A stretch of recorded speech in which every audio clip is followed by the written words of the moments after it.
here. Looks good. Looks good. Okay, we're here in Washington, D.C. at the Selling Sickness Conference, and I'm joined by Kathleen Sharp, who is an award-winning investigative journalist and author who's published in all of the biggies, the New York Times, the LA Times, Vanity Fair, Fortune magazine. But she's here to talk to us today about her recently published book, Blood Medicine.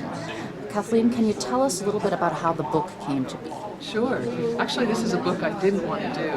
I got a telephone call in 2004 from this amazing rep named Mark Duxbury, and he was telling me an incredible story about how Johnson & Johnson, one of our most admired companies in the world, was actually selling a drug at very high unapproved doses in a way that was killing people.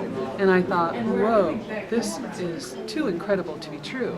And I put the project aside for a while. But Mark kept calling me. He was a very affable salesman.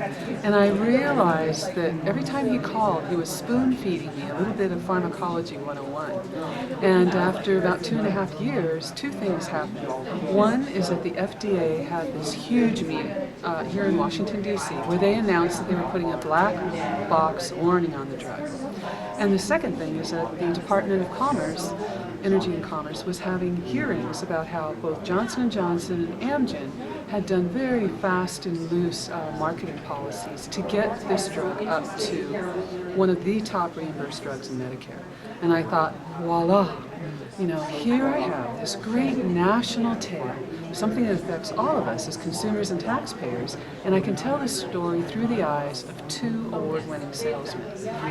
So that was it. Yeah, well, tell us a little bit about the story then. Well, the story is that this is about a $100 billion sales drug. We commonly know it as EPO, and its brand names is Procrit, Aranesp, and Amgen. And back in the early 90s, it was one of the first biotech blockbusters. And both Mark and his good friend Dean McClellan believed they were doing great things for chemotherapy patients by selling this drug. And all it did really was boost the blood of a patient so that he or she could go through the chemotherapy, toxic treatments. But what happened is that this had not been tested very well. And Mark and Dean didn't realize that, but at the same time that that was going on with the poor testing, there was also the policy or the practice at J&J where the men were giving away drugs for free and encouraging the doctors to bill Medicare and Medicaid for it. And this got to the point where doctors who could sell $1 million a year of EPO would get something like $24,000 back that they could pocket. So it became a hugely popular drug.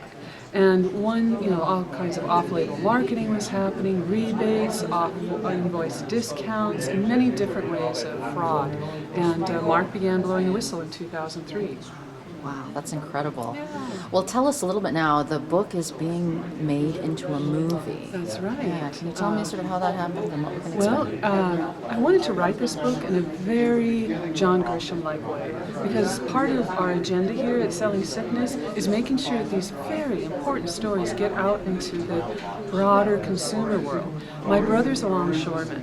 He loves John Grisham, but he hardly ever reads any of my other books. So I was determined to write this in a very thriller-like way, even though I used 20 banker boxes of evidence and documents.